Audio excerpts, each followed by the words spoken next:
పరలోకపు తండ్రి, యేసుక్రీస్తు ప్రభువా, పరిశుద్ధాత్మ దేవుడా, త్రియేక దేవా, మీ కృప కొలది, మీ ప్రేమ కొలది మమ్మల్ని అందరినీ ఇటు రీతిలో సమకూడించి మీ దగ్గర సమయం గడపడానికి మీరు ఇచ్చిన అవకాశమును బట్టి ఎంతో కృతజ్ఞత స్తుతులు స్తోత్రాలు తెలుపుతున్నాం. మరి ముఖ్యంగా వాక్య భాగం మీ మాటలు వినే సమయంలో ఉన్నాం. మమ్మల్ని అందరినీ ఆశీర్వదించి శరీర ప్రాణ ఆత్మలు అన్నిటినీ మీ వశం తీసుకొని ఉపదేశంను అడ్డగింప ప్రయత్నం చేస్తున్న సాతాను చీకటి అంధకార శక్తులు అన్నిటినీ యేసయ్య నామంలో ఈ క్షణమే వెళ్ళగొట్టుచు మహిమ ఘనత ప్రభావం అన్ని తండ్రిని మీకే ఆరోగిస్తూ యేసయ్య అతి పరిశుద్ధ నామంలో అడిగి వేడుకుని పొందినాము తండ్రి, ఆమేన్.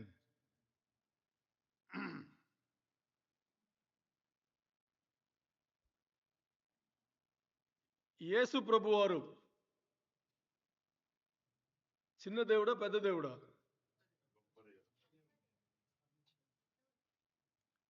దానికి మీరు ఏమి సమాధానం చెప్పిండాలో తెలుసా? యేసు ప్రభువారు చిన్న దేవుడా పెద్ద దేవుడా అంటే మీరేం చెప్పారు? నేను రెండు ఆప్షన్ అదే నేను రెండు ఆప్షన్ ఇస్తే మీరు ఒక ఆప్షన్ వెళ్ళిపోయారు. ఎప్పుడంతే మనకు ఏదైనా వాతావరణం ఇవ్వబడితే ఆ వాతావరణంలో దూరిపోయి ఇదే కదా బెస్ట్ అని చెప్పి వెళ్ళిపోతాం. ఒక్కడే, ఇంకా చిన్న దేవుడా పెద్ద దేవుడా మాట్లాడడానికి అవకాశమే లేదు. యేసయ్య ఒకే దేవుడు, అంతే, ఇంకెవరు లేరు కదా. ఈరోజు మీరు దీన్ని చూసారా? దాన్ని ఏమన్నా తర్జుమా చేయగలరా? తెలుగు పండితులు ఎవరైనా ఉన్నారా? జీసస్ మైటీ టు సేవ్ ఓ పాట కూడా ఉంది ఇంగ్లీష్లో, ఉందా లేదా? చాలా బాగుంటుంది ఆ పాట. ఏమర్థం దానికి? Jesus is mighty to save. ఏమర్థం చూద్దామా? వాక్యంలో చూద్దాం ఏమని. ఇప్పుడు మీరు నన్ను చూడాలి, స్క్రీన్ చూడకూడదు. స్క్రీన్ చూడమంటే ఇప్పుడు మీరు చూసి నాకేం చెప్పలా. ఇప్పుడు నన్ను చూడాలి, సరేనా? ఓకే. మనకు పేతురు తెలుసా? పేతురు ఎవరు? మన అన్నయ్య. పేతురు ఎవరు? మనకు అన్నయ్య. క్రైస్తవ్యంలో మాత్రమే సంబంధాలు మాట్లాడాలంటే రెండు పదాలు. సంబంధాలు మాట్లాడాలంటే రెండు పదాలు. సంఘంకి వచ్చామనుకోండి, ఈ రెండు పదాలు తప్పితే ఇంకో పదాలు ఉంటుంది. ఏంటది? అంతే, అక్క అన్నయ్య లేకపోతే తమ్ముడు, అంతే కదా. ఇంగ్లీష్లో మాట్లాడితే బ్రదర్ సిస్టర్, తెలుగులో మాట్లాడితే సహోదరుడు సహోదరి. ఈ రెండు తప్పితే ఇంకేం లేవు. అందుకని యేసయ్య రాజ్యంలో ఎవరెవరు ఉన్నారో అందరూ సహోదరులు. మీరు పరిశుద్ధ గ్రంథంలో చూడండి, సహోదరులారా, ఇంగ్లీష్లో బ్రదరన్ అని ఉంటుంది, సహోదరులారా అని. సహోదరులారా అంటే దాని ఏం అర్థం చెప్పండి? కరెక్ట్గా చెప్పాలి మీరు. సహోదరులారా అంటే ఏమర్థం?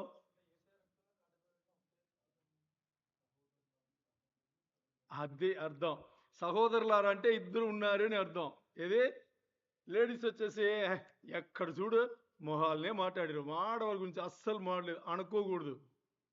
సహోదరులారా, బ్రదర్ అని ఇంగ్లీష్లో ఉంటుంది. దాని అర్థం ఏంటి? సహోదరుడు సహోదరి ఇద్దరు కలిసి ఉండే ఆ పదం సహోదరులారా అని చెప్పడం, సరేనా? అందరికీ. ఎందుకంటే మానవ సృష్టిలే దేవునికి తేడా లేదు, దేవునికి తేడా లేదు. వీళ్ళు తక్కువ వాళ్ళు ఎక్కువ అలాంటిది ఏమీ లేవు. ఇప్పుడు పేతురు అన్నయ్య, పేతురు గురించి మాట్లాడేటప్పుడు మనకు ముందు గుర్తొచ్చేది ఏంటి?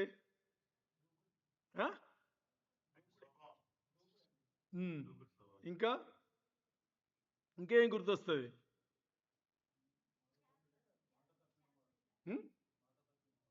ఓకే, ఇంకా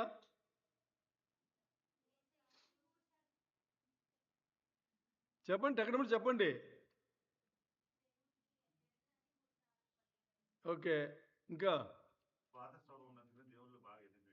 ఓ మంచి అద్భుత కార్యం జరిగింది. అది ఎవరికి గుర్తురాలేదా? బాబోయ్! నీళ్ళు నడిచారండి. ఎవరెవరైనా చేశారా అది? ఎంత పెద్ద కార్యం అది కదా! మరి నీళ్ళ పేతురుని నడిచేటప్పుడు బాగా బాగా బాగా వినేసి చెప్పాలి. నీళ్ళ పేతురుని నడిచాడు కదా! నడిచేటప్పుడు నడిచే ముందు ప్రార్థన చేశాడు ఆయన? చేయలేదు కదా! ఎందుకు చేయలా? ఆ? ఉమ్. అయినా ప్రార్థన చేయాలి కదా! ఏసే తోడున్నా కానీ ఏసే తోడున్నా కానీ ఇప్పుడు ఏసే దేవుడి దగ్గర నుంచి కదా వచ్చారు. ఏసే ఎందుకు ప్రార్థన చేశారు? మీరు యోహాను సువార్త 17వ అధ్యాయం తీయండి, అద్రిపోతారు. ఒక్కసారి చదివి చూడండి. ఇప్పుడు కాదు. ఆ? ఆ మొత్తానికి ఏసే ప్రార్థనే ఉంటుంది. మొత్తం అధ్యాయం ఏసే ప్రార్థనే. వీళ్ళ విడివిడిగా చేస్తారు ఆయన. సరేనా? మరి ఏసైగే ప్రార్థన అవసరం అయితే పేతురికి అవసరం లేదా? అవసరమే కదా! మరి పేతురు అక్కడ ప్రార్థన చేయలే. చదువుకుందామా? మత్తేయు 14లో 30వ వచనం. మత్తేయు 14లో 30వ వచనం. గాలిని చూచి భయపడి భయపడి మునిగిపోసాగి ప్రభువా నన్ను రక్షింపమని కేకలు వేసాను.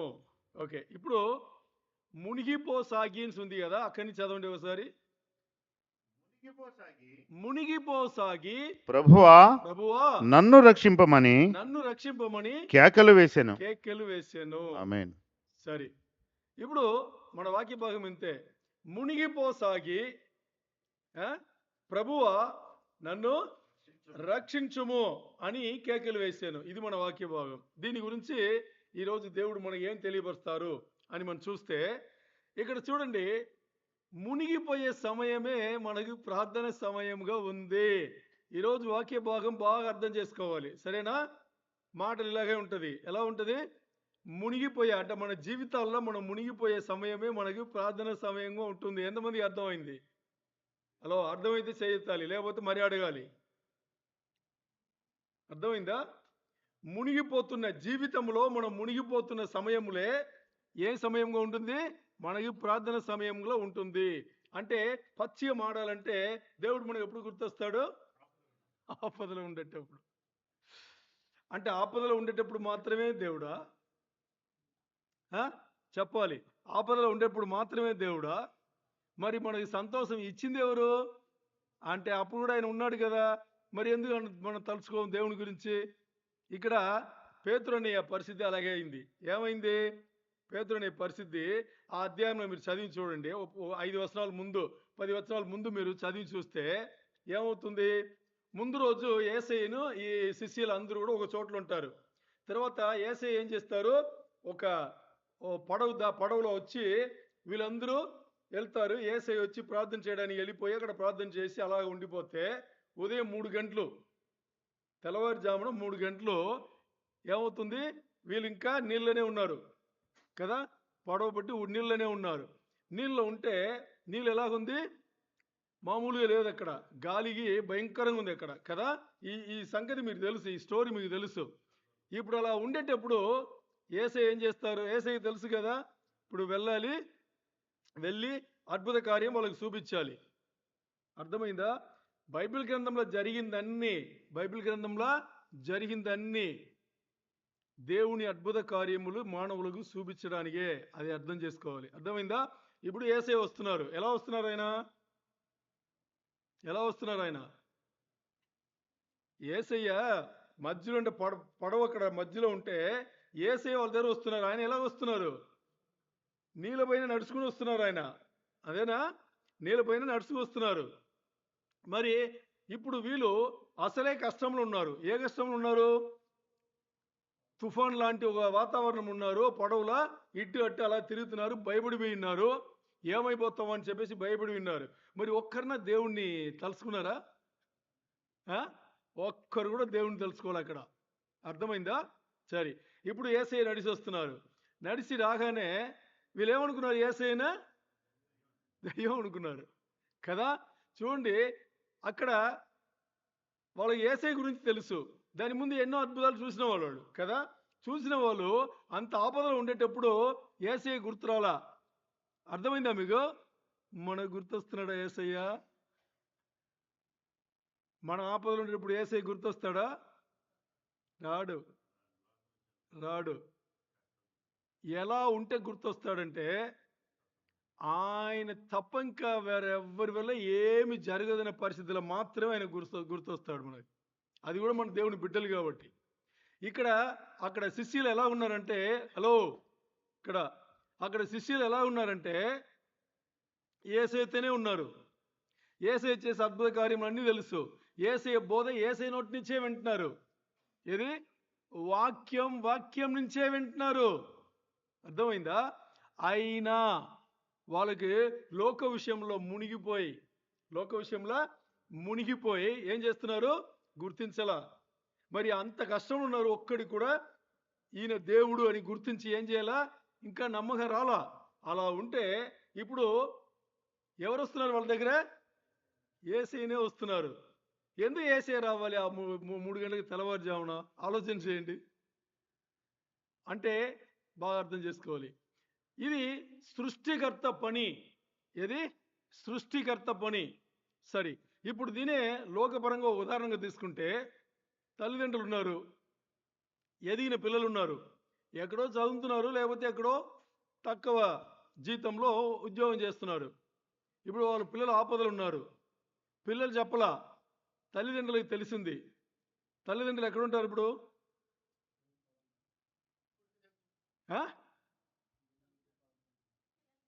పిల్లల దగ్గర వెళ్ళిపోతారా లేదా? వెళ్ళిపోతారు. పిల్లలు పిలవాల్సిన అవసరంలా పిల్లల దగ్గర వెళ్ళిపోతారు. సృష్టికర్త ఏం చేశాడు? ఇప్పుడు ఈ తల్లిదండ్రులు ఇలా పిల్లల ఆపదలుంటే వెళ్ళాలి అనే ఆ పాఠం ఎక్కడి నుంచి నేర్చుకున్నారు? సృష్టికర్త నుంచే నేర్చుకున్నారు. సృష్టికర్తనే వస్తున్నాడు. వాళ్ళకి ఆపద ఉంది అని వాళ్ళు చెప్పలా. ఒకవేళ చెప్పాలని ఆ రోజు ఏమి లేవు కదా, ఇది లేవు. సో సృష్టికర్తకు తెలుసు, నేర్చి వస్తున్నాడు. సృష్టికర్త వస్తుంటే వీళ్ళు చూస్తే యేసయ్యలాగా అనిపిస్తుంది, మరి నమ్మకం లేదు, దెయ్యం అన్నారు. దేవుణ్ణి దెయ్యం అన్నారు కదా. మరి దేవుని దెయ్యం అంటే ఆ దేవుని కోపం రావాలా కదా? రావాలా వద్దా? ఏంట్రా నేను దేవుడు, నేను వస్తున్నాను మిమ్మల్ని కాపాడా, నేను దెయ్యం అంటారా అని కోపం రావాలా కదా? యేసయ్య వచ్చిందా? ఎందుకు రాలా? సృష్టికర్త, ఆయన బాధ్యత. ప్రతి విషయం చూడండి, బైబిల్ గ్రంథంలో ఆది కాండం నుంచి ప్రకటన వరకు చూడండి, అన్ని ఆయన్నే మొదలుపెట్టింటాడు. మానవుడు మొదలుపెట్టింది ఏమి లేవు. మానవుడు ఇంకా తునీకరించి వెళ్ళిపోయాడు, దూరంగా వెళ్ళిపోతున్నాడు. అయినా వదల్లా. మీరు ప్రతి పుస్తకం చూడండి, పాత నిబంధన గ్రంథంలో ప్రతి పుస్తకం చూడండి, దేవుడు దగ్గర వచ్చినట్టునే ఉంటుంది. అర్థమైందా? ఇప్పుడు యేసయ్య పక్కన వస్తే దెయ్యం అయినా కానీ ఆయన ఇంకా దగ్గర వస్తే అప్పుడు గుర్తుపెట్టేది. అప్పుడు వాళ్ళు గుర్తుపెట్టలే, యేసయ్య నేనరా బాబు అని యేసయ్య చెప్తారు. నేనే వస్తున్నాను అని చెప్పిన తర్వాత అప్పుడు కూడా నమ్మలా. అప్పుడు పేతురు పలిగింది ఏంటి తెలుసా? నువ్వైతే ఏమన్నాడు? నేనే అని యేసయ్య చెప్తే అప్పుడు పేతురు చెప్తున్నాడు, ఇది ఒకవేళ నువ్వైతే. డౌట్ ఇంకా ఏం చేస్తున్నాడు? కన్ఫర్మ్ చేస్తున్నాడు. ఒకవేళ నువ్వైతే నువ్వు ఎలా నడిచేస్తావు అలాగే నన్ను కూడా నడవమని నువ్వు చెయ్యి అని చెప్తాడు. ఇంతవరకు బాగుంది కదా, ఈ స్టోరీ అన్ని మీకు తెలుసు. ఓకే, ఇప్పుడు మన వాక్య భాగం ఏంటంటే, ఇది చెప్తేనే మీకు అర్థమవుతుంది. ఇప్పుడు మన వాక్య భాగం చూడండి. యేసయ్య ఏం చెప్పాడు? పేతురుకు రా అన్నాడా లేదా? ఇప్పుడు యేసయ్య రా అంటే ఆ రా అని దీనికి అర్థం ఏంటి చెప్పండి? ఎవరినో ఒకరు చెప్పండి. యేసయ్య పేతురు అడిగాడు. ఏమని అడిగాడు? నువ్వే అయి ఉంటే నన్ను కూడా అలాగా నీళ్ళపైన నడవమని చెయ్యి అని చెప్తే యేసయ్య అన్నాడు, అలాగే రా అన్నాడు. ఆ రా అని దీనికి అర్థం ఏంటి? ఇంకా ఆ రా అంటే దానికి అర్థం ఏంటి? బైబిల్ వచ్చేసి నిజంగా ఎవరు రాశారో వాళ్ళు వాళ్ళ ఇష్ట ప్రకారం రాసి ఉంటే ఇంత ఉంది కదా. ఇది చూసారా? ఇంత ఉంది కదా, ఇలా కోట్ల పుస్తకాలు రావాలి. తెలుసా మీకు? వాళ్ళ ఇష్ట ప్రకారం రాసి ఉంటాయి. దేవుడు రాశాడు కాబట్టి ఇంతలో అయిపోయింది. ఎందుకంటే మనుషులు అర్థమై రాసి ఉంటే ఒక్కొక్క పదం, బైబిల్ అంటే ఒక్కొక్క పదం ఒక పుస్తకం అవుతుంది. అర్థమైందా మీకు? ఇది దేవుడు రాశాడు కాబట్టి దీంతో అయిపోయింది. ఇప్పుడు నేను అదే మాట్లాడుతున్నా. రా అంటే దాని ఏమర్థం? ఇప్పుడు యేసయ్య నడిచొస్తున్నాడు.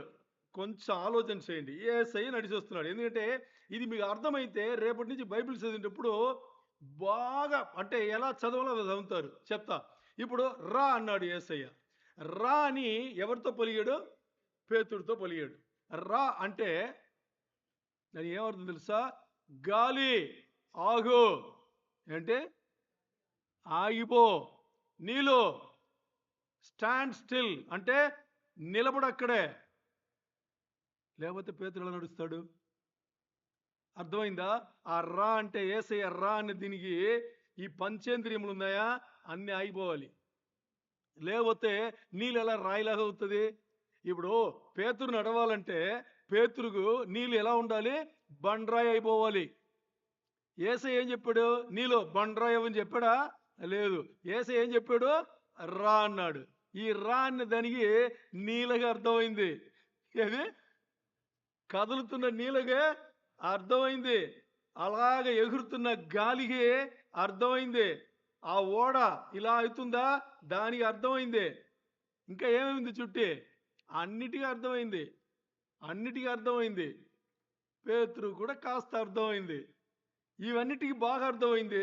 పేతురుకి కాస్త అర్థమైంది. ఎందుకు కాస్త అర్థమైంది అంటున్నావు చెప్పండి? అప్పుడు నమ్మకంగానే ఉన్నాడు, అందుకని అర్థమైంది. అది బయలుదేరి రాగానే ఏం చేశాడు? అంతవరకు దేని చూశాడు? అంతవరకు యేసయ్యని చూశాడు. రానగానే యేసయ్యని చూశాడు. ఆ యేసయ్యనే రమ్మని చెప్పాడని చెప్పేసి వస్తున్నాడు. ఇప్పుడు అలా వస్తుండేటప్పుడు విశ్వాస బిడ్డ ఏం చేస్తాడు తెలుసా? విశ్వాస బిడ్డ ఈ యేసయ్యను ఒప్పుకుంటాడు. యేసయ్యను ఒప్పుకున్న తర్వాత జీవితాలు మొదలవుతాయి. జీవితాలు మొదలయ్యేటప్పుడు ఏది? విశ్వాస జీవితం మొదలవుతుంది. విశ్వాస జీవితం మొదలయ్యి ఉన్నదాన్ని లాక్కుంటాడు దేవుడు. అప్పుడు దేవుడు గుర్తొస్తాడు. మరి అప్పుడు అలా శోధిస్తాడు. ఉన్నదాన్ని లాక్కుని శోధిస్తాడు. అప్పుడు అందరికీ దేవుడు గుర్తొస్తాడు. మరి లాక్కున్నాడు కదా, లాక్కున్న దాన్ని అన్నింటికి ఎన్నో రెట్లు వచ్చి మరీ శోధిస్తాడు. అప్పుడు పేతుల్లాగా అయిపోతారు. చుట్టి చూస్తారు. అర్థమైందా మీకు? అర్థమైంది. ధన్యులే. నిజంగా అర్థమైందా? అర్థం కాలా?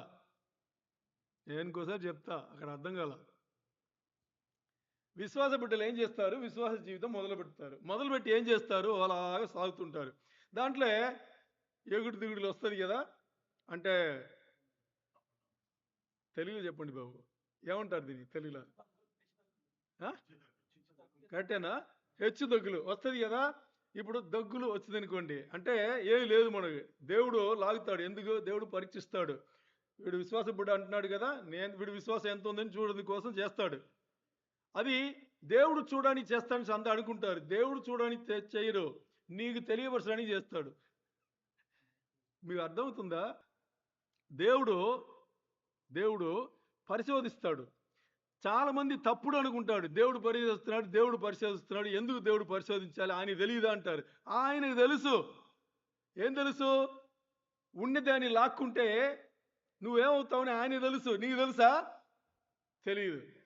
ఇప్పుడు ఉన్నదాన్ని లాక్కున్న దానికన్నా ఇంకో 100 రెట్లు ఎక్కువ వస్తే నువ్వేమవుతావని ఆయనకు తెలుసు. నీకు తెలుసా? అందుకని చేస్తాడు. అర్థమైందా? 2 విధానంగా. ఇప్పుడు ఏం చేశాడు? ముందు పేతురు జీవితంలో ఈ కోణంలో ఎవరు చూడలేదు, అందుకని చెప్తున్నా.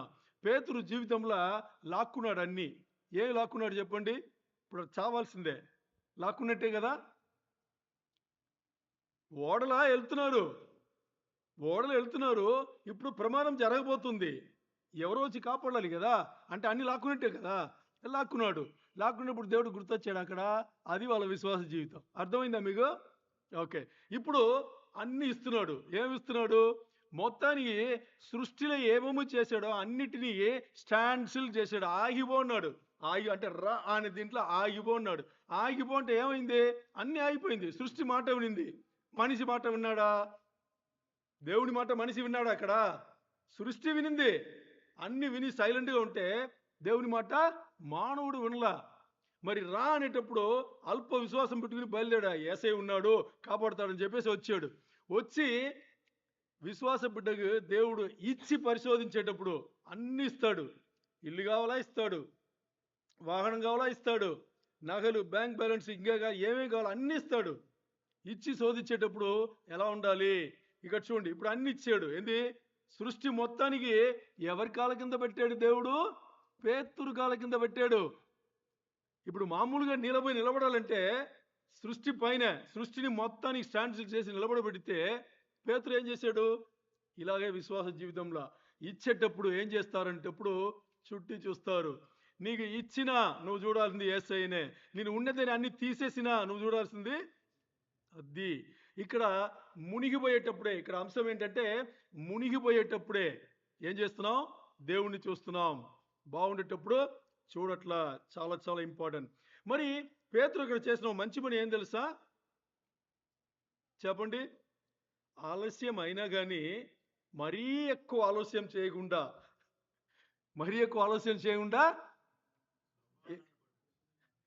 ఏం చెప్పాడు?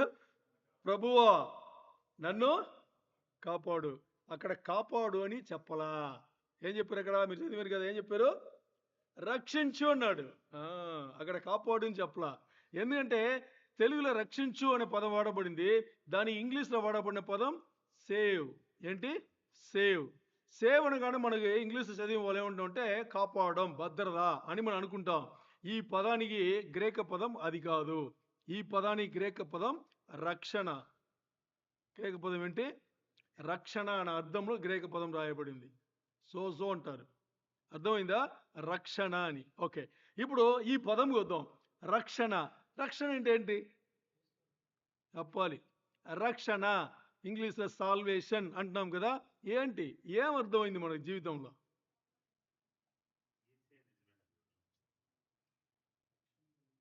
ఒకే ఒక్క పదం. దేవుడు రా అనేటప్పుడు సృష్టి మొత్తానికి పేతురు కాళ్ళ కింద పెట్టినవాడు. అన్నిటి ఆగిపో అన్నాడు. అంతేనా? రా అనే దానిలో ఆగిపోయింది అన్ని. దానికి అర్థమైంది. సరే, ఇప్పుడు రక్షణ, సేవ్ అని ఉంది కదా. దీనికి ఏం అర్థం అని అనుకున్నారు? దీనికి దేవుడి అర్థమైంది తెలుసా? బైబిల్ గ్రంథంలో దీనికన్నా గొప్ప పెద్దగా అర్థం ఉంటుందని మనకు తెలియదు. ఏమర్థం తెలుసా? ఎప్పుడైతే దేవుడి ప్రణాళిక, బాగా అర్థం చేసుకోండి, ఎక్కడి నుంచి ఎక్కడి వరకు వెళ్తుందని ఈ ఒక్క పదముగా అర్థం రక్షణ. దీనికి దేవుడు ఎప్పుడైతే ఆయన ప్రణాళిక మానవుల పైన వీళ్ళను సాతాను బంధకం నుంచి కాపాడి మన రాజ్యంలో పెట్టాలనేసి ఒక ఆలోచన కలిగి ఉంటుంది కదా. అప్పుడు మొదలైందంట. అప్పుడు మొదలయ్యి సృష్టి అయిన తర్వాత, మానవులు వచ్చిన తర్వాత, ఆదికాండం నుంచి ఇంకా జరిగిన ఒకటొకటి అన్ని జరిగి ప్రకటన గ్రంథంలో దేవుని బిడ్డలు ఎత్తబడతారే, అంతవరకు జరిగే అన్ని విషయములను రక్షణలు పెట్టాడు ఆయన. ఈ ఒక్క పదములో రక్షణ అంటే దాని ఏమర్థం తెలుసా? దేవునికి ఆలోచన పుట్టిన ఆ క్షణం నుంచి అదే దేవుడు మానవులను రక్షించి, అంటే కాపాడి అన్ని పనులు చేసి వీళ్ళని సరిచేసి అన్ని చేసి పైకి తీసుకెళ్తారు ఆయనతో. అంతవరకు అంత పెద్ద పదం ఈ పదం. సేవ్ అనే 4 అక్షరాలు ఇంగ్లీష్లో, రక్షణ 5 అక్షరాలు తెలుగులో. దీనికి ఇంత అర్థం.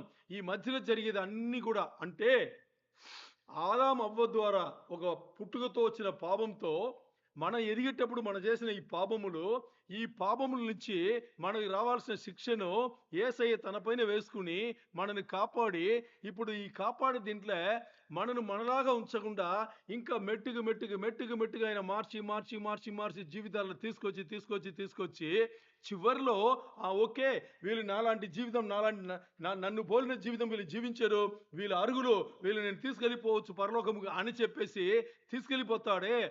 అన్ని రక్షణ రూపంలో ఉంది.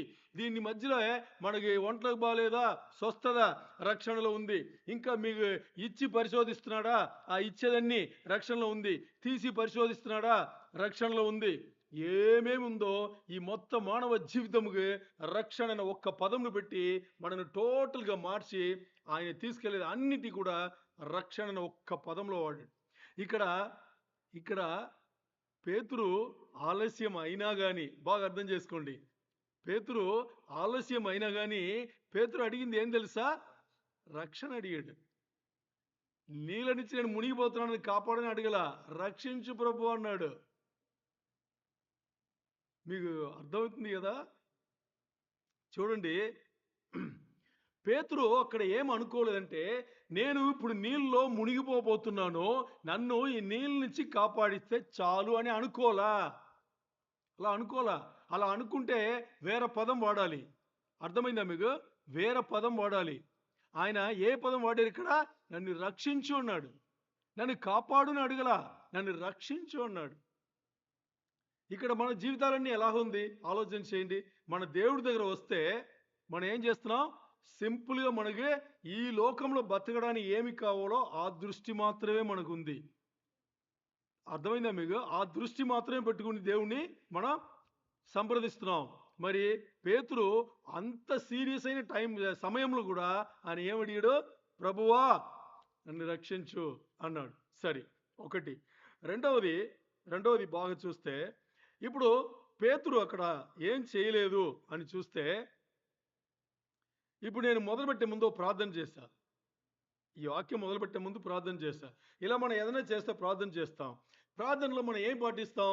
మత్తయి 6వ అధ్యాయంలో 9వ వచనం నుంచి 12వ వచనం కూడా ఏముందో దాన్ని పాటిస్తాం. ఎందుకంటే యేసయ్యనే ఇది మాదిరి ప్రేయర్ అని చెప్పారు ప్రార్థన, కాబట్టి మనం పాటిస్తాం. మరి ఇక్కడ పేతురు ఏమైనా పాటించాడా? అలాంటి రూల్స్ ఏమైనా పాటించాడా? ఏది కదా.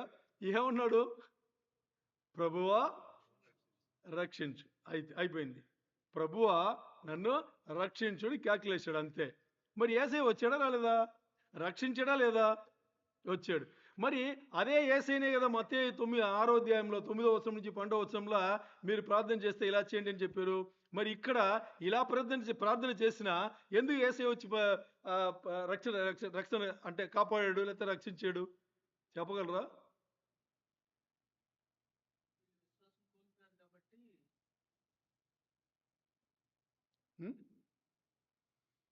చూడండి, రెండు విషయాలు. ఒకటి ఆ గుంపు మొత్తానికి ప్రార్థన చేయాల. ఏ గుంపు? పడవలో ఉన్న గుంపు మొత్తానికి ప్రార్థన చేయాల. సరే, యేసయ్య తనంత తానే వచ్చాడనమాట. వచ్చిన తర్వాత కూడా వచ్చిన ఆయన్నే దేవుడి నుంచి గుర్తుపట్ల కదా, దయ్యం ఉన్నారు. మరి యేసయ్య ఏం చెప్పారు? నేను రా అని చెప్తే, ఆ తర్వాత నువ్వైతే ఇంకోటి డౌట్, ఇంకా క్లియర్, నువ్వైతే నన్ను ఇలా రమ్మని చెప్పు అన్నాడు. అది కూడా యేసయ్య చేశాడు. చూడండి, అక్కడ వాళ్ళు పిలవల, ప్రార్థన చేయల, అయినా దేవుడు వచ్చాడు. సృష్టికర్త కాబట్టి, తన బిడ్డలు కాబట్టి తను వచ్చాడు. వచ్చి ఆయన ఒక్క మాట, ఏది నీళ్ళలో మునిగిపోతున్నాడు, చెప్పిన మాట వినలా. ముందు చేయాల్సిన పని చేయలా, ఇప్పుడు చెప్పిన మాట వినలా. నీళ్ళలో మునిగిపోతుంటే ఒక్క మాట అడిగాడు. ఓకే, ఇక్కడ చూడండి, పేతురు ఎందుకు ప్రభువా రక్షించు అని మాత్రం చెప్పాడు? ఎందుకు అక్కడ యేసయ్య నేర్పిన పరలోక ప్రార్థనలో ఆ ప్రార్థన ఉంది కదా, ఎందుకు అది చెప్పలా? చెప్పండి, ఎందుకు చెప్పలా? ఓకే, సమయం లేదు. ఎందుకంటే ఆల్రెడీ ఇక్కడ ఉన్నాడు కదా, ఇంతవరకు ఉన్నాడు. ఇప్పుడు పరలోకమందున్న మా ప్రభువా అంటే లోపల వెళ్ళిపోతాడు. పరలోకమందు అంటే లోపల వెళ్ళిపోతాడు కదా. మరి ముందు చూసారా, పరిశుద్ధ గ్రంథం ఎలాంటి ఒక గ్రంథం అంటే, ముందు అక్కడ వాడబడిన పదం ప్రభువా. ప్రభు అంటే ఏమర్థం? ప్రభు అంటేనే అన్నిటికీ పైవాడు అనమాట. అన్నిటికీ పైవాడు అంటే దాని ఏమర్థం అంటే, ఇప్పుడు అక్కడ ఏమేమి జరుగుతుందో దాని అన్నిటికీ పైవాడు అనేటప్పుడు ఇప్పుడు ఇప్పుడు ఏ హాని జరగదు అక్కడ. ప్రభువా అనేసాడు. ముందు ప్రభువా అని చెప్పిన తర్వాతనే అక్కడ ఏం చెప్తున్నాడు? రక్షించు అన్నాడు. రక్షించు ప్రభు అని చెప్పలా. ఎందుకంటే రక్షించు అని చెప్పిన తర్వాత లోపల వెళ్ళిపోతాడు. అర్థమైందా మీకు? ఇప్పుడు మన ప్రార్థనలు ఎలా ఉండాలండి? గంటలు గంటలు చేయొచ్చా? లేదు ఇలాంటి ప్రార్థనలకు కూడా దేవుడు సమాధానం ఇస్తున్నాడా? ఇలాంటి ప్రార్థనలకు కూడా దేవుడు సమాధానం ఇస్తున్నాడు. సరే, ఇప్పుడు పేతురు అక్కడ గంటలు గంటలు చేయవలసిన మ్యాటరా కాదా? మ్యాటర్ అయితే గంటలు గంటలు చేయవలసిన మ్యాటర్. ఎంత పెద్ద మ్యాటర్ చూసారా? అది చనిపోతున్నాడు, మునిగిపోతున్నాడు అక్కడ కదా. తన మాత్రం మునిగేది కాదు, మొత్తానికి పోతారు అక్కడ. అలాంటి ఒక గొప్ప ఒక భయంకరమైన ఒక స్థితిగతులు అలా ఉంటే పేతురు చేసిన ఏంది? ప్రభు అన్నాడు, అయిపోయింది. అలాగే పట్టబడిన స్త్రీ కథలు గుర్తుందా మీకు? పట్టబడిన స్త్రీ గుర్తుంది కదా? ఓకే, ఇప్పుడు ఆ స్త్రీ ఆ కథలన్నీ కాదు కానీ చివరిలో ఆ స్త్రీ నిలబడుతుంది, యేసయ్య ఉంటారు, ఇద్దరే ఉంటారు కదా. ఇద్దరే ఉండేటప్పుడు యేసయ్య తలెత్తి చూస్తారు, అందరూ వెళ్ళిపోయి ఉంటారు. అప్పుడు యేసయ్య తలెత్తి చూస్తే, ఏంటమ్మా ఎవరు రాళ్ళు బట్టి నేను కొట్టలేదా అని అడుగుతారు. అందరూ వెళ్ళిపోయారా అని అడుగుతారు. అప్పుడు ఆ స్త్రీ నోరిపి మాట్లాడింది, ఏమి మాట తెలుసా? ప్రభువా అంటది. ఏమంటది? ప్రభువా. ఆ ఒక్క పదంలో ఆవిడకి రక్షణ వచ్చింది. తెలుసా మీకు? ఆ ఒక్క పదం ప్రభువా అని పలిగితే ఆ స్త్రీకి రక్షణ వచ్చింది. ఎందుకంటే ప్రభువా అంటే అన్నిటికీ పైవాడా అనేటప్పుడు అక్కడ జరిగిన దాన్ని అన్ని పోయిన తర్వాత అయిపోయింది. చూసారా దేవుడు ఎలాంటి దానికి పనిచేస్తాడని? అక్కడ దేవుడు చూసింది ఆ స్త్రీ కానీ పేతురు కానీ ప్రభువా అనేటప్పుడు వాళ్ళ అంతరంగం చూశాడు. ఏం చూశాడు? స్థితిగతులు చూడలా, ఏ వాతావరణం ఉన్నారని చూడలా, వాళ్ళ రూపలో చూశాడు. రూపల అక్కడ పేతురుకు కావాల్సింది ఏంటి అని చూస్తే ఏం కావాలి చెప్పండి? రూపల ఏం ఉండింటది? రూపల ఏం పెట్టుంటాడంటే దేవుని తలంపు తప్పితే ఇంకా ఏమీ లేదు. అలాగే పట్టబడిన స్త్రీ ఆ స్టోరీ అన్నీ జరుగుతుంది. అంతమంది వచ్చారు, రాళ్ళతో కొట్టడానికి వచ్చారు, అన్ని చేశారు. అన్నీ వచ్చినా కానీ ఏమి జరగలేనప్పుడు ఆ స్త్రీ అన్ని చూసేసి ఆవిడకి అర్థమైంది, ఈయన గొప్పవాడు. ఇది ఈయన గొప్పవాడు. ఈయన ఒక్క మాట పలిగాడు. ఒక్క మాట పలిగితే చిన్న పెద్ద తేడా లేకుండా అందరూ రూపల మారిపోయి వెళ్ళిపోయారు. అదేనా? రూపలు మారిపోయి వెళ్ళిపోయారు. వాళ్ళు ధర్మశాస్త్రం పాటించాల్సి వచ్చిన వాళ్ళు, లేకపోతే యేసయ్యని ఇరికించాల్సి వచ్చిన వాళ్ళు, రెండు లేకుండా లోపల మారిపోయి వెళ్ళిపోయారు. ఒక్క పదం అమ్మాయి వాడింది, ఆ స్త్రీ వాడింది, స్త్రీకి రక్షణ కలిగింది. అర్థమైందా? సో ప్రార్థనలు పెద్దగా చేయకూడదా? తప్పు లేదు, చేయొచ్చు. అర్థమైందా?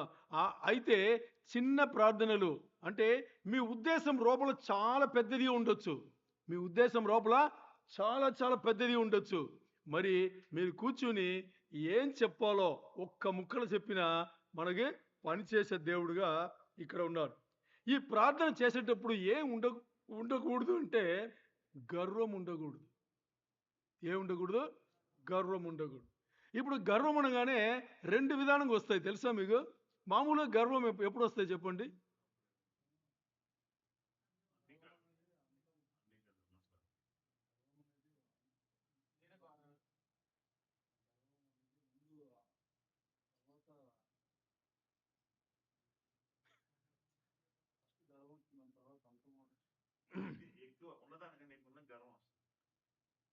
అంటే మనకి విలువ తెలియకుండా, మన దగ్గర ఏమేమి ఉన్నో దాని విలువ తెలియకుండా అనవసరంగా మనం ఎక్కువ పెట్టుకుని నేను ఇది, నేను అది, నేను అంత, నేను ఇంత అని మనం ఏం చేస్తామంటే ఓ కొలత పెట్టుకుంటాం.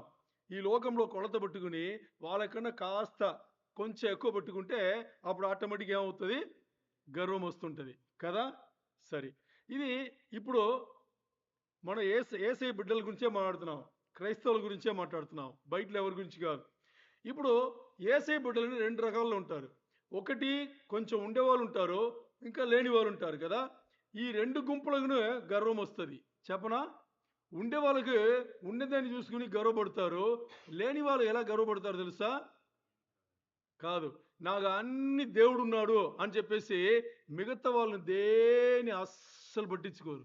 అది కూడా గర్వమే, అది కూడా గర్వమే, అది కూడా ఉండకూడదు. మీరు యేసయ్యను ముందు పెట్టి మీరు చూస్తున్నారంటే యేసయ్య మిమ్మల్ని ఎప్పుడు ఆహ్వానిస్తాడు తెలుసా? మీరు ఇక్కడ సహోదరుల మధ్యలో మీరు ఏం చేయాలి? సరి చేసుకోవాలి. సంబంధాలు సరిగా ఉండాలి. ఈ సంబంధాలు సరి చేసుకుండా ఈ సంబంధం సరి అవ్వదు. అర్థమైందా?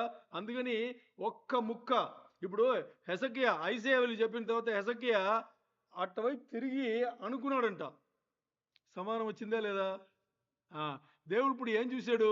కన్నీళ్ళు చూశాడా? నోటి మాటలు చూశాడా? ఏం చూశాడు? హృదయం చూశాడు. అటు తిరిగి అనుకున్నాడంట, అంతే. అనుకున్న దానికి మరి ఐసయ్య వచ్చి నిర్ణయం మార్చుకుని మాట్లాడాడు. అర్థమైందా? అది మన దేవుడు. సో ఇప్పుడు మన ఉద్దేశంలో ఎంతో పెద్దగా ఉండొచ్చు, అది అన్ని చెబితేనే దేవుడికి తెలుసు అనేది ఏమీ లేదు. అనుకోండి, నిజముగా అనుకోండి, అనుకోండి, నిజంగా అనుకోండి. గంటలు గంటలు ఏడ్చి ప్రార్థన చేయాలా? తప్పు లేదు, చెయ్యొచ్చు, చెయ్యాలి కూడా. అవసరం పడితే అది చేయాలి. మరి గంటలు గంటలు దేవుని పొగడి మాట్లాడొచ్చా? మాట్లాడొచ్చు. మరి అలా చేస్తేనే దేవుడు సమాధానం ఇస్తాడు అని మాత్రం నిర్ణయానికి రావద్దు. అర్థమైందా? దేవుడితో ఎంత సమయమైనా గడపచ్చు, ఎంతన్నా రోజులు గడపచ్చు, నెలలు గడపచ్చు, సంవత్సరాలు గడపచ్చు, తప్పేమి లేవు. దేవుడితో గడపచ్చు. మరి నేను అలా చేస్తేనే నాకు దేవుడు చేస్తాడు అనే దేవుడు అయితే కాదు. రూపల అనుకోండి, రూపల పెద్ద ఉద్దేశాలు అయ్యుండొచ్చు. మీరు దాని రూపల ఒక్క ముక్కల ప్రభువా నాకు కావాలి అయిపోయింది. ప్రభువా అనేటప్పుడే అన్ని నామముల కన్నా పైనామం ఏది కదా? యేసునామం. ఇప్పుడు ప్రభు అంటే ఎవరు? సజీవం ఉండే ఒకే ప్రభువు యేసయ్యనే. ఆ ప్రభువా అనేటప్పుడు ఆయనే వస్తాడు. చాలా పాటలు పాడుతాం, దాంట్లో యేసయ్య పేరే ఉండదు.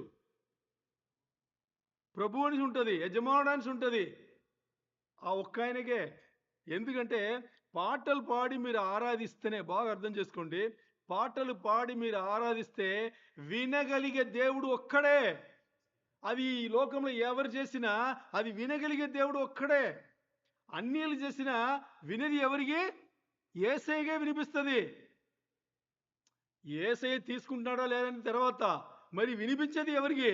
యేసయ్యకే. ఇంకా వినేవాళ్ళు ఎవరు లేరు. ఏది? వినేవాళ్ళు ఎవరు లేరు. వినిపించేది యేసయ్య, ఎందుకంటే ఆయన్నే సజీవుడు, వేరెవరు లేరు కదా. అందుకని అనుకుంటే ఆటోమేటిక్ జరుగుతుంది. మరి ఇక్కడ అనుకునే ఆ హృదయం ఉందే, ఆ హృదయమును దేవుడు చూస్తాడు. చాలా చాలా ఇంపార్టెంట్. ఇక్కడ చూస్తే దేవుడు మనల్ని సరిచేయడానికి రెండు విధానంగా వాడుకుంటాడు. ఇప్పుడు ఇది ఎత్తు కదా, ఓకే, ఇది పల్లం కదా. ఈ ఎత్తుల మామూలుగా మనం ఎలా చూస్తాం? అన్ని ఉండేవాళ్ళు ఎత్తుగా చూస్తాం, పైగా చూస్తాం. ఏమి లేని వాళ్ళని ఇక్కడ చూస్తాం. అంటేనా? దేవుడు ఈ రెండును వాడుకుంటాడు. అంటే దీనికి అర్థం ఏంటి? దేవుడు ఒకరిని ఆయన దారికి తీసుకురావాలంటే ఇది వాడుకుంటాడు, దీన్ని వాడుకుంటాడు. దీనికి అర్థం ఏంటి? ఇప్పుడు నేను చెప్పిన దానికి అర్థం ఏంటి చెప్పండి? ఏమర్థం?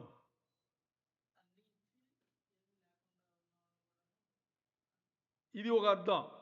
ఇప్పుడు ఇక్కడ ఉండేవాళ్ళు దేవుడు వాడుకుందుకు తెలుసు, ఇక్కడ ఉండేవాళ్ళు కూడా దేవుడు వాడుకొని తెలుసు. అంటే మధ్య ఉండే వాళ్ళు అందరిని వాడుకున్నట్టేనా? అన్నీ వాడుకుంటాడు. ఎంత నువ్వు కలిగి ఉన్నా కానీ నిన్ను వాడుకుంటాడు. దేనికి? నిన్ను తన్ని తొక్కి ఆయన దారికి తీసుకురావాలని. ఎందుకంటే ఒకసారి నువ్వు యేసయ్యా నువ్వు నా దేవుడు అని చెప్పేసి ఉంటారు మీరు, ఇంకా ఆయనకు చాలది. లేకపోతే ఆయన ఏర్పాట్లో మీరు ఉండింటారు. మిమ్మల్ని వాడుకుని ఆయన రాజ్యంలో ఏదో చేయాలి. అర్థమైందా? అప్పుడు మీరు ఇక్కడున్న మిమ్మల్ని ఎలా తీసుకురావాలి ఆయన దారి అని తెలుసు. ఒకవేళ మీరు ఇక్కడున్నారనుకోండి, ఇక్కడుండే వాళ్ళు కూడా ఎలా ఆయన దారికి తీసుకురావాలని ఆయనకు తెలుసు. సో మధ్యలో ఉండే అందరినీ కూడా, అన్ని రకాల మనుషులు కూడా ఎలా వాడుకోవాలని తెలుసు. అర్థమైందా మీకు? ఇప్పుడు సృష్టిలోనే దేవునికి నెక్స్ట్ ర్యాంక్ అంటే సృష్టిలో దేవుడు సృష్టికి పైవాడు, సృష్టికి మించినవాడు కదా. సృష్టి నుంచి వచ్చేటప్పుడు మొదటి ర్యాంక్లో ఉన్నవారు ఎవరు తెలుసా? లూసిఫర్. ఎవరు? లూసిఫర్. ఇంకొకరు యేసయ్య. మొదటి స్థాయిలో దేవుడు పెట్టింది. అర్థమైందా? ఇద్దరు ఉదయ నక్షత్రములు. లూసిఫర్ను సాతానుగా వాడుకునే దేవునికి మీరు నేను ఏమాత్రం చెప్పండి. మీకు ఇది అర్థమైందేమో. లూసిఫర్ను సాతానుగా అపవాదిగా వాడుకునే దేవునికి మీరు నేను ఎక్కడా, ఏ మూల చెప్పండి. ఎలాగన్నా మోల్డ్ చేయగలడు. అర్థమైందా? దేవుడు ఏం చేస్తాడు తెలుసా? మీకు ఎంత ఎక్కువలున్నా, ఇది ఒక ఎక్స్ట్రీమ్ కదా. ఏ ఎక్స్ట్రీమ్లో మీరు ఉన్నా కానీ దేవుడు వాడుకుని ఆయన దారికి ఆయన తీసుకురాగలడు. చాలా చాలా ఇంపార్టెంట్. మీరు ఇక్కడ పైగా భయంకరంగా ఉన్నామని కలిగి ఉన్నా కానీ మిమ్మల్ని ఎలాగా వంచి తన్ని తొక్కి తీసుకొస్తాడు. ఇక్కడ ఉండే వాళ్ళకి ఈ స్థాయి నుంచి ఎలా పైకి తీసుకురావాలి, లేకపోతే ఇంకా ఎలా కింద తీసుకెళ్ళి పైన తీసుకురావాలి అనేది కూడా ఆయనకి తెలుసు. అన్ని ఎక్స్ట్రీమ్లు కూడా ఆయన వాడుకుంటాడు. ఓకే, ఇప్పుడు మనం చూస్తే జీవితంలో ఏదైతే జీవితం మనకి ఇవ్వబడిందో దాని పట్టుకునే, దాని ఆధారం చేసుకునే దేవుడు ఏం చేస్తున్నాడు? మనను మోల్డ్ చేసి సరిచేసి తీసుకొస్తున్నాడు. అది చాలా చాలా ఇంపార్టెంట్. అందుకని ఏ స్థాయిలోనే ఉండండి, ఏమన్నా చేసుకోండి, ఏ స్థాయిలోనే ఉండండి, మనం చూడాల్సింది రక్షకుణ్ణి చూడాలి. ఎందుకంటే ఆయన ఒక్కరికే తెలుసు ఎలాంటి దారిలో వీళ్ళను తీసుకురావాలి అనేది. ఇప్పుడు ఎందుకు దీన్ని మనం మాట్లాడుతున్నామంటే, మనం చేయవలసింది ఏమీ లేదు. ఆయనను చూడాల్సిందే. ఏం చేసినా ఆయన్నే చేయాల్సిందే. మనకుండే ఇబ్బందులు కానీ, మనకుండే అతిక్రమములు కానీ, మనకుండే ఏదైనా కానీ ఇచ్చుమిచ్చు ఏదైనా అంటే ఎత్తు పల్లాలు, లేకపోతే ఏమి ఎక్కువ ఉన్నా తక్కువ ఉన్నా ఏదైనా కానీ అన్నీ ఆయన పైన వేసి ఆయన పైన చేసేటప్పుడు ఆయన సరిచేస్తాడు. ఎందుకు అనేటప్పుడు ఐసయ్య ఇలా చెప్పినాడు.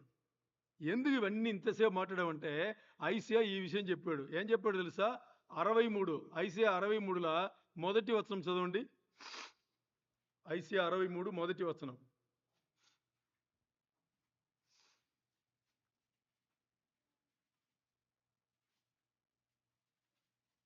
ఐసయ్య 63 మొదటి వచనం. రక్తవర్ణ వస్త్రములు ధరించి ఏదోము నుండి వచ్చుచున్న ఇతడెవడు? శోభాతి వస్త్రము ధరించిన వాడై గంభీరముగా నడుచుచు బోస్రా నుండి బలాతిశయంతో వచ్చుచున్న ఇతడెవడు? నీతిని బట్టి మాట్లాడుచున్న నేనే, రక్షించుటకు బలాఢ్యుడనైన నేనే. ఆమేన్. మీకు ఈ వచనం చదివిన తర్వాత ఏం అర్థం అయి ఉండకపోవచ్చు. అక్కడ తండ్రి ఏం చెప్తున్నారు, దేవుడు మాట్లాడుతున్నారు. దేవుడు ఏం మాట్లాడుతున్నాడంటే, మనుషులు ఉన్నారు కదా, మనుషులను ఈ ద్రాక్ష పళ్ళు ఉందా, ద్రాక్ష పళ్ళు నుంచి రసం తీసే ప్రాసెస్ మీకు తెలుసా? ఎలా తీస్తారు? తొక్కుతారు కదా, అలా తొక్కేసి వస్తున్నాడంట. దేవుడు చెప్పిన మాట వినలా. హలో, దేవుడు ఏదోము నుండి వస్తున్నాడు కదా, ఆ ఎడోమియలు ఉన్నారు కదా, ఎదోమియలు. సో చెప్పిన మాట వినలా. అందుకని ఆయన ఏం చేస్తున్నాడు? ద్రాక్షలను తొక్కినట్టుగా తొక్కేసి వస్తున్నాడంట. అందుకని రక్తవర్ణమైన వస్త్రములు అంటే ఆయన వస్త్రములు వేరే రంగు. మరి ఈ అందరిని తొక్కేసి వస్తే ఆ రక్తం పడి ఈయన పైన పడి వస్త్రములు రక్తవర్ణముగా అని వచ్చిందంట. అది చెప్తున్నాడు. ఆయన ఏం చెప్తున్నాడు ఇక్కడ? బలాదిశయుడు నేనే అంటున్నాడు. ఆయన ఏమంటున్నాడు? బలాదిశయుడు. చివరి 3 పదాలు చదవండి ఆ వచనంలో. చివరి 3 పదములు. నీతిని బట్టి మాట్లాడుచున్న నేనే, రక్షించుటకు బలాఢ్యుడైన నేనే. అదే 3 పదాలు కదా. రక్షించుటకు బలాఢ్యుడనైన నేనే. దేవుడు తన నోటి నుంచే మాట్లాడుతున్నాడు. ఇక్కడ వాడబడిన పదం ఏంటి? రక్షించుటకు అని ఉందా? ఇంగ్లీష్ లో సేవ్ అనే పదం వాడబడింది. దీని ముందు మనం మత్తయి 14:30 చదివాం కదా, అదే పదం ఇక్కడ వాడబడింది. ఏమంటున్నాడు ఆయన? నేను ఇలాగా మనుషులను ద్రాక్షలు తొక్కేసిస్తున్నాను, మరి రక్షించడానికి బలాధీశుడు కూడా నేనే అంటున్నాడు ఆయన. చంపగలను, తప్పులు చేస్తే చంపుతాను, మరి రక్షణ ఇవ్వడానికి కూడా బలాధీశుడు నేనే. మైటీ టు సేవ్ ఏంటి, బలాధీశుడు నేనే అంటున్నాడు. ఇక్కడ చూస్తే ఇక్కడ కూడా వాడబడిన ఆ పదం రక్షణ నుంచి ఉంది కదా, సేవ్ అని ఉంది కదా. ముందు మనం ఏం ధ్యానించామో అదే. ఏది, జగత్పునాది వేయబడక ముందు దేవుని ప్రణాళిక మొదలైందే. మానవులు ఇలా వస్తారు, వాళ్ళని ఇలా మనం సరిచేసి తీసుకొస్తాము. ఒక రోజు మనం వాళ్ళని తీసుకెళ్ళి పరలోకం తీసుకెళ్తాం. ఇవన్నీ మధ్యలో ఏం జరుగుతుందో అన్ని కలిపిందే రక్షణ నామే. అదే పదం ఇక్కడ కూడా వాడబడింది. దీనే మీరు తర్వాత చదువుకోండి. కొలసీలకు రాసిన పత్రిక, ఆ రక్షణ అంటే ఏంటి అని దీని పౌలు చెప్పాడు. కొలసీలకు రాసిన పత్రిక 2వ అధ్యాయంలో 11, 12 2 వచనములు మీరు చదివితే మీకు తేటగా అర్థమవుతుంది. మీరు తర్వాత వెళ్ళి చదవండి. అంటే ఇక్కడ చూస్తే ఈ రక్షణ అనే పదముకు ఎంత పెద్ద అర్థం ఉంది.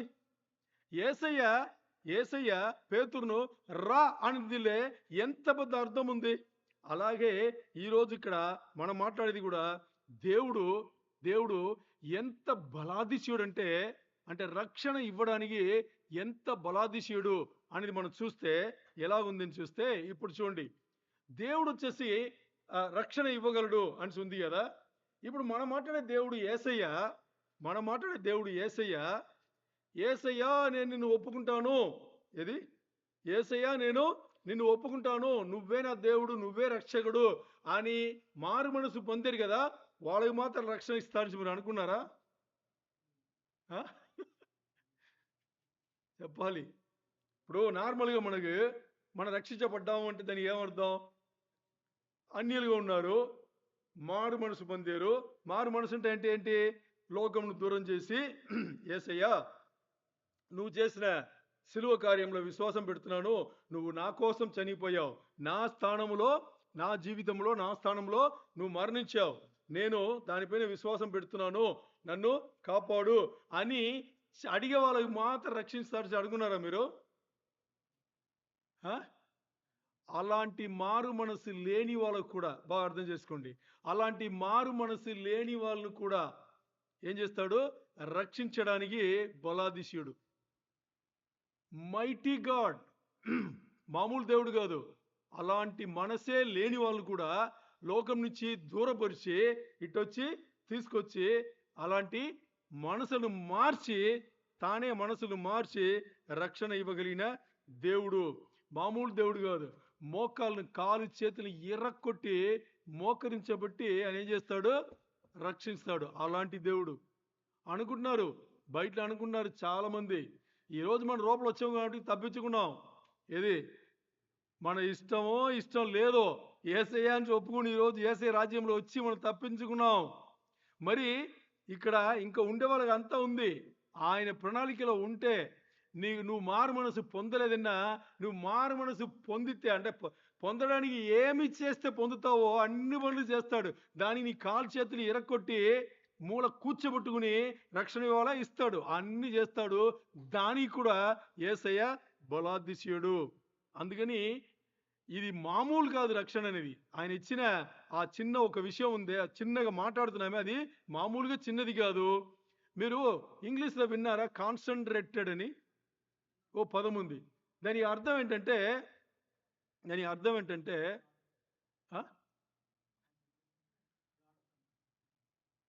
అదే, ఇప్పుడు ఒక లిక్విడ్ ఏమన్నా ఉందనుకోండి, మన కిచెన్లో వాడే లిక్విడ్ ఏదో ఉందనుకోండి,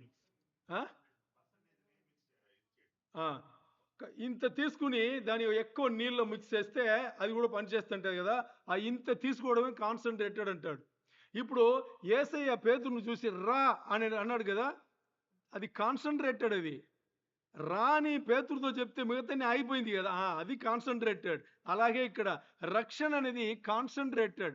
రక్షణ అనేది నేను యేసయ్యను ఒప్పుకున్నాను, నేను మారు మనసు పొంది యేసయ్యని దేవుడిని ఒప్పుకున్నాను, నాకు రక్షణ వచ్చింది, నేను పరలోకం పోతాను, అది కాదు.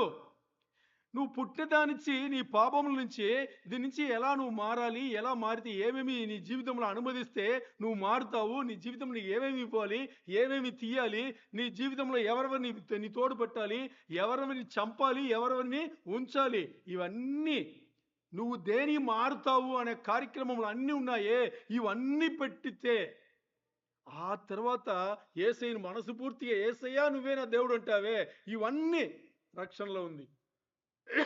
ఒకటి రెండు కాదు, ఒకటి రెండు కాదు, అన్నీ ఆయన రక్షణలో పెట్టాడు. మరి ఇప్పుడు చూడండి, మీరు ఒప్పుకున్న తర్వాత వదిలేస్తున్నాడా?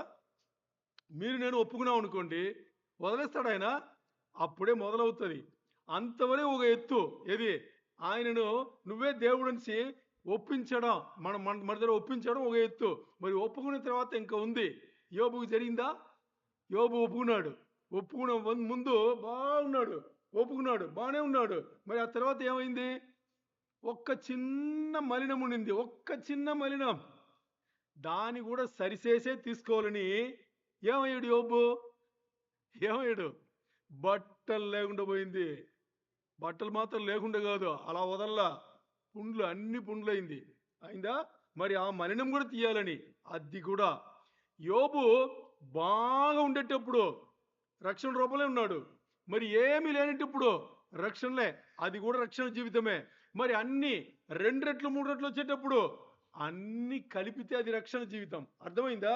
ఈరోజు ప్రతి బిడ్డకు, యేసయ్య బిడ్డకు యేసయ్య చేసే పని అదే. యేసయ్య చేసే పని అదే పని, మామూలు పని కాదు. ఈ రక్షణ అనేది ఎంతవరకు తెలుసా? ఎప్పుడు పుట్టామో, మనం ఎప్పుడు పుట్టామో మనకు చెప్తున్నా, దేవునికి దాని ముందే తెలుసు. మనం ఎప్పుడు పుట్టామో పుట్టిన దాని నుంచి ఇంకా ప్రతి అడుగుల అలా మన జీవితం అంతా వచ్చి వచ్చి వచ్చి వచ్చి వచ్చి యేసే మధ్యాకాశంకి వచ్చి మనను, ఆయన స్వరం వినిపించాలి కదా మనకి. ఆయన పిలుస్తాడు మనను.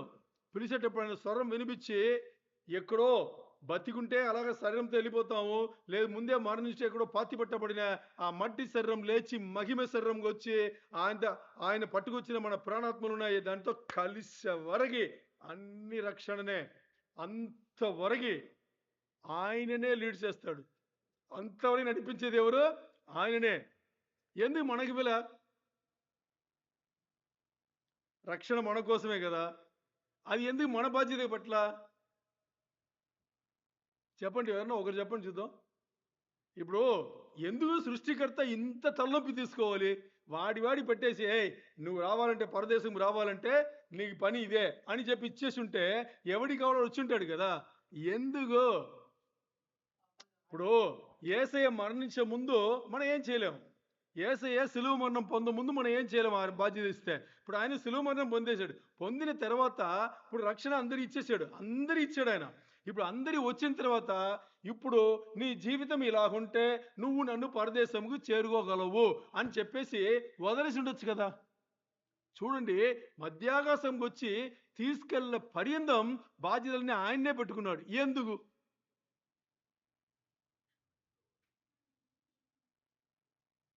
మన నీతి మురికి గుడ్డలు, నిజమే. ఇప్పుడు యేసయ్య సిలువలో మరణించాడు కదా, అప్పుడు ఆయన నీతే కదా వర్తిస్తుంది. ఇప్పుడు ఆయన ఒక జాబ్ డెస్క్రి అంటే జేడీ లాగా వేసి, నువ్వు దీన్ని పాటిస్తే నువ్వు వచ్చేవచ్చు అని చెప్పేసి ఉండొచ్చు కదా. ఎందుకు చెప్పలా?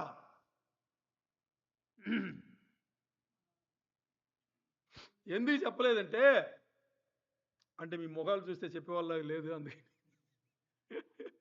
ఎందుకంటే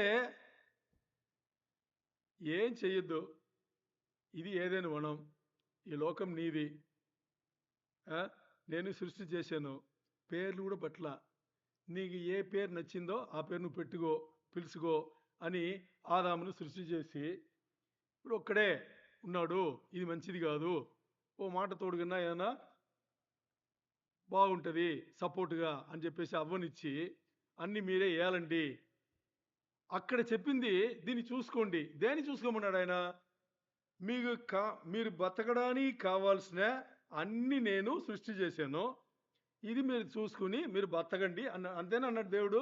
వేరేమన్నా అన్నాడా? పేర్లు కూడా మిమ్మల్ని పెట్టమన్నాడు. ఎందుకు? నువ్వే పేరు పెడితే నీకు కొంచెం బాధ్యతలు కలుగుతుంది, అందుకని పెట్టి పిలుచుకోండి అన్నాడు. ఏమైంది అక్కడ?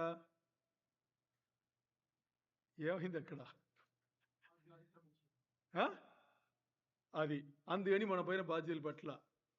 ఇప్పుడు చూడండి, అక్కడ వాతావరణం టోటల్గా డిఫరెంట్. ఏదైనా వనంలో ఆదాము ఉండేటప్పుడు వాతావరణం చాలా మంచి వాతావరణం, టోటల్గా డిఫరెంట్, ఏ డిస్టర్బెన్స్ లేదు అక్కడ. ఒకే ఒక సర్పం అక్కడ ఉండింది, మోసగిచ్చింది, దానియే పడిపోయారు వాళ్ళు.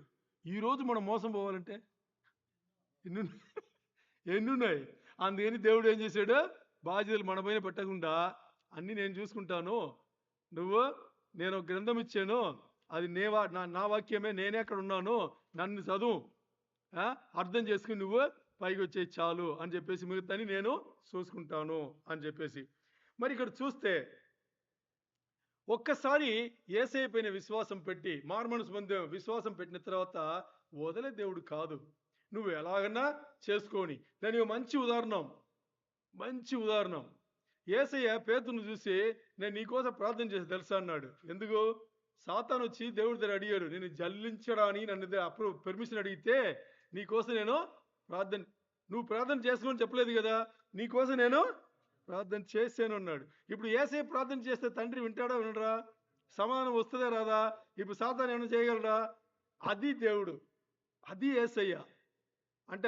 అలాగా వదిలి వెళ్ళే దేవుడు అయితే కాదంటే, ఏ మంచి పని విశ్వాస బిడ్డలతో దేవుడు మొదలు పెట్టాడో ఆ మంచి పని ముగించే వరకు దేవుడే ఉండి చేస్తాడు. అంటే ఆ పాపం అన్ని పోగొట్టి, ఇప్పుడు యేసయ్య బిడ్డలే దేవుని రాజ్యంలో ఉన్నాం, సంఘం వస్తున్నాం, ప్రార్థన చేస్తున్నాం, పాటలు పాడుతున్నాం, వాక్యం ఉంటాం, బైబిల్ చదువుతున్నాం, అన్నీ చేస్తున్నాం. ఇప్పుడు మన రోడ్ల పాపం ఉందా లేదా? ఉంది కదా. ఇది శుభ్రంగా తీసి పడేసే వరకు ఆగే దేవుడు మన దేవుడు కాదు. ఉందా లేదా అనే డౌట్లో మనం బతుకుతుంటాం, చాలా ఉంటుంది, అన్ని డౌట్లో బతుకుతుంటాం. మరి దేవుడు అన్నిటినీ ఒక్క మలినం ఉందనే కదా యోబుని బట్టలు కూడా తీశాడు దేవుడు, మామూలుగా చేయలేదు కదా. మరి మీరు నేను యోబు కన్నా పెద్దవాళ్ళ? మన పరిస్థితులు ఆలోచన చేయాలి. యోబు గ్రంథం చదివినప్పుడు అయ్యో యోబు ఇలాగ అయిపోయేవే అని మనం అనుకుంటాం. అప్పుడు యోబు అక్కడి నుంచి అనుకో నేను నీకన్నా ఎంతో బాగుండేవాడిని, నాకే ఆ గతి అంటే. నాకు చిన్న వయసులో ఉండేటప్పుడు నాతో చదివినవాడు చెప్పాడు, ఇప్పుడు గుర్తొచ్చింది కాబట్టి చెప్తున్నాను. ఓ రాజు ఉన్నాడంట. ఇది ఒక రాజు.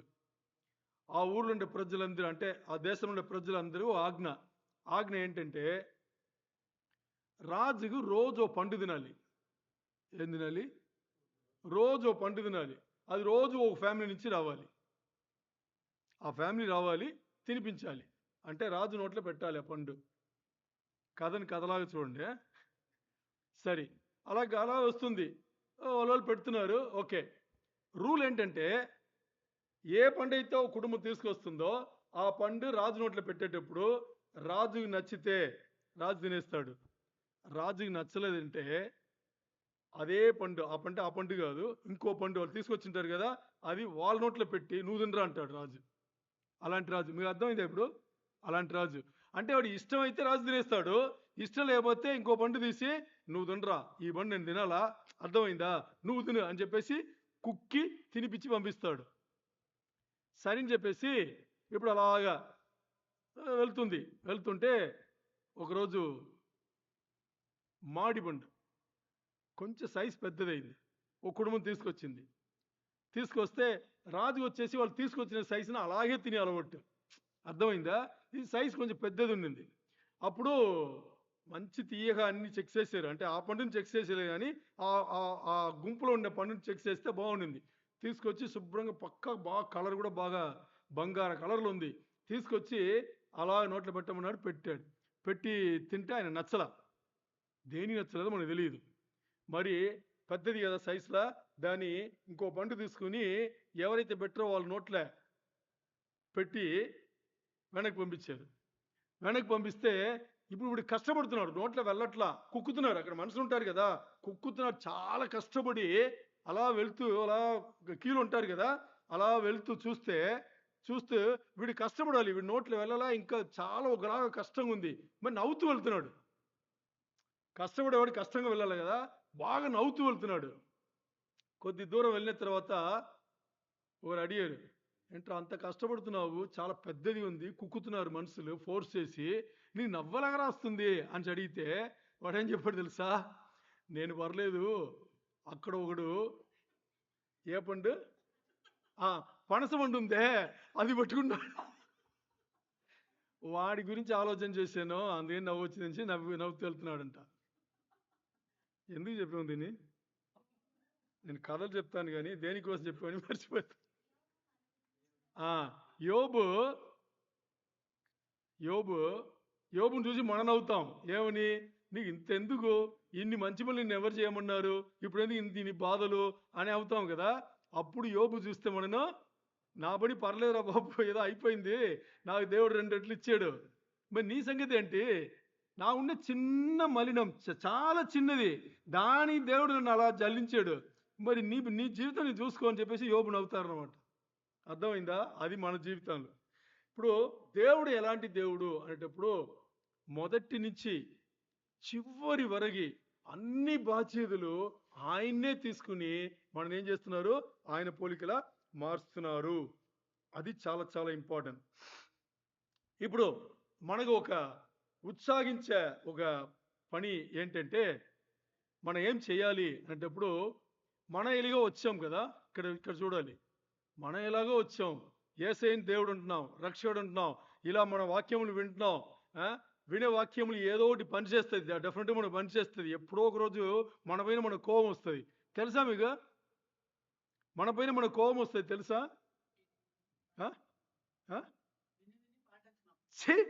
ఏం బతుకురాని ఇది అని మనం అడుగుతాం ఒక రోజు. ఎందుకు తెలుసా? అన్ని వినుంటాం, అన్ని విని మరి యేసయ్య దారిలో మనం ఇంకా వచ్చిండం. ఆ ఒక్కరోజు వస్తుంది, ప్రతివాడికి వస్తుంది. ఇంత ఘోరంగా రాదు, వస్తుంది. లోపల ఒకలాగా చేదైపోయి, ఎందుకు ఈ జీవితం, ఇన్ని విన్నాం కదా, ఎందుకు మనం రాకూడదు, ఎందుకు పాటించకూడదు అని ఒకరోజు వస్తుంది. ఓకే, ఇప్పుడు మనకు అలా ఉంది. మరి మనం ఏదో వచ్చాము, దేవుడు అంటున్నాం, యేసయ్య అంటున్నాం, అన్నీ ఓకే, బాగుంది. మరి మనలాగా రాని వాళ్ళు ఇంకా ఎంతమంది ఉన్నారు? వాళ్ళ కోసం ఏమన్నా చెయ్యాలా? ఏం చేస్తున్నాం చెప్పండి? ఇప్పుడు మన విశ్వాస బిడ్డలయ్యి మన కోసమే ప్రార్థన చేయడానికి సిద్ధంగా లేదనేటప్పుడు ఇంకోరి కోసం ఎప్పుడు ప్రార్థన చేస్తాం చెప్పండి? ఎప్పుడు ప్రార్థన చేస్తాం చెప్పండి? మన కోసం చేస్తున్నామో లేదో ఇంకోరి కోసం చేయాల్సిందే. ఎందుకంటే మనం వచ్చాం ఆల్రెడీ, దేవుడు మనల్ని ఏర్పరచుకున్నాడు, మనం వచ్చాం కదా. ఇప్పుడు మనం వచ్చిన తర్వాత మనకు రక్షణ ఇచ్చిన దేవుడు మనం ఎవరి ప్రార్థన చేస్తామో వాళ్ళకి ఇవ్వలేడా? దానికి బలాదిశ్యుడు కాదా? బలాదిశ్యుడా కాదా? దానికి కూడా బలాదిశ్యుడే. ఎందుకనేటప్పుడు దీనికి రుజువు ఏంటి అంటే ఒక్కటే, మన జీవితమే. మనం తీసుకొచ్చాడు కదా దేవుడు, మనను రియలైజ్ చేపిస్తున్నాడు కదా. ప్రతిసారి వాక్యం వినేటప్పుడు వాక్యం బాగాలేదని చెప్పేసి ఎప్పుడైనా వెళ్ళిపోయామా? ఎప్పుడల్లా వాక్యం అయితే బాగానే ఉంది కదా, వాక్యం అయితే బాగానే ఉంది. ఎందుకంటే దేవుని మాటలు బాగానే ఉంది. ఇలా ముందే మనని రక్షణ రూపంలో తీసుకొచ్చిన దేవుడు, మనం ఒక్కరికి ప్రార్థన చేస్తే ఆ ప్రార్థనను విని ఊరుకుంటే దేవుడు కాదు. నేను ఒకటి చెప్తాను వినండి. అనుకోలేమా వాళ్ళు కూడా రక్షణకి రావాలి? అనుకోలేమా? ఎంత చిన్న పని చూడండి. కూర్చున్నామో లేదు, మనం ఏదో చేస్తున్నాము, మనకి ఎవరెవరైతే గుర్తొస్తున్నారో, కంటికి ఎవరెవరైతే ముందొస్తున్నారో వాళ్ళ గురించి ఒక్క క్షణం వీళ్ళు రక్షణకి రావాలి ప్రభువా వీళ్ళు రక్షణకి రావాలి అంటే ఎంత బాగుంటుంది. అనుకోవడానికి ఏముంది? అనుకుంటే ఆన్సర్ ఇస్తా అంటున్నాడు దేవుడు. ఇచ్చాడా లేదా? ఆలోచన చేయాలి. అనుకోలేమా? మీ జీవితమే రుజువు. మీరు ఏదైతే చేసి ఉన్నారో లేదు, ఎవరి ప్రార్థనలో వచ్చి ఉన్నారో లేదు, దేవుని ప్రణాళికలో ఉన్నారో మీరైతే వచ్చి ఉన్నారు. ఈరోజు మీరు ఒక్కరిని అనుకుంటే వాళ్ళు కూడా రూపలు రావడానికి అవకాశం ఉంది. ఎందుకంటే యేసయ్య అసాధ్యుడు, మామూలు దేవుడు కాదు, బలాతిశయుడు. ఏది బలాతిశయుడు? దేని బలాతిశయుడు? మనను రక్షించడానికి, మనం ఎవరిని అనుకున్నామో వాళ్ళకి రక్షణ ఇవ్వడానికి యేసయ్య బలాతిశయుడు. ఇంకో బాంబు లాంటి విషయం చెప్పనా? ఇప్పుడు యేసయ్య కృప కలిగిన దేవుడు, ప్రేమ కలిగిన దేవుడు, దయ కలిగిన దేవుడు, ఇంకా ఏమేమి చెప్తారు చెప్పండి? సర్వాధికారి, సర్వభౌముడు, రోషం గలవాడు, ఎన్ని ఉన్నాయి కదా. ఇంకా చెప్తూనే ఉండొచ్చు, మనకి మేబీ పదాలు రాకపోవచ్చు, అది తెలియకపోవచ్చు. అంత గొప్ప దేవుడు ఇచ్చిన రక్షణ మాత్రమే మనకు తెలుస్తుంది కదా. ఆయన ద్వారా, యేసయ్య ద్వారా మనకు వచ్చిన రక్షణ మాత్రమే మనకు కనిపిస్తుంది. మీకు తెలుసా, మీరు పుట్టిన దాని నుంచి యేసయ్యని మధ్యాకాశంలో కలుసుకోబోయే వరకు మీకు ఎన్ని ఆపదలు వచ్చింది, దాని నుంచి మిమ్మల్ని కాపాడని మీకు తెలుసా? మీకు తెలియదు, నాకు తెలియదు. ఒకటి రెండు కాదు, వేలు వేలు, లక్షలు లక్షలు, కోట్ల సార్లు వచ్చి ఉంటుంది ఆపదలు. అన్నిటి నుంచి తప్పించిన దేవుడా, అన్నిటి నుంచి తప్పించి కాపాడి ఆయన ఇచ్చిన రక్షణను ఆయన మరి మనల్ని తీసుకెళ్ళ పర్యంతం కాపాడి, రక్షణను కాపాడుకునేది ఎవరు? మనం కాదు. రక్షణను కాపాడుకున్నది మనం కాదు. మొదలుపెట్టిన పనిని ముగింపు వరకు తీసుకెళ్ళేది ఆయన. అందుకని మనకి కంటికి కనిపించేది, నేను అయితే మనసు మారానో, దేవుడు నన్ను రక్షిస్తున్నాడు, నన్ను కాపాడుతున్నాడు అని మనం అనుకుంటాం. కానీ దేని నుంచి కాపాడుతున్నాడు? మీకు ఇచ్చిన రక్షణ మీకు కనిపిస్తుంది. మిమ్మల్ని నుంచి రోజు జీవితంలో సాతాను సంబంధులు అవకాశములు, అంటే మీకు ఒక్క మాటలు అర్థమైపోవాలి. ఎవరు? అపవాది గర్జించు సింహం వలె ఎవరిని మృంగుదమా అని తిరుగుతున్నాడంట. అంటే దానికి అర్థం ఏంటి? ఇప్పుడు సాతానుకి అవకాశం దొరికితే మిమ్మల్ని మనం మింగివేస్తాడా లేదా? మరి దీని నుంచి కాపాడేది ఎవరు అనుకున్నారు? మన రూపల రక్షణను కలుగ చేసిన ఆ యేసయ్య అది చివరి వరకు తీసుకెళ్ళడానికి ఆయన ఏం చేస్తున్నాడు? మనకి కంటికి కనిపించని, మనకి తెలియని ఆపదల నుంచి ఆయన రోజు రోజుకి ఆ రక్షణను కాపాడుతూనే ఉన్నాడు. మామూలుగా లేదు. దేవునికే మహిమ కలుగును గాక.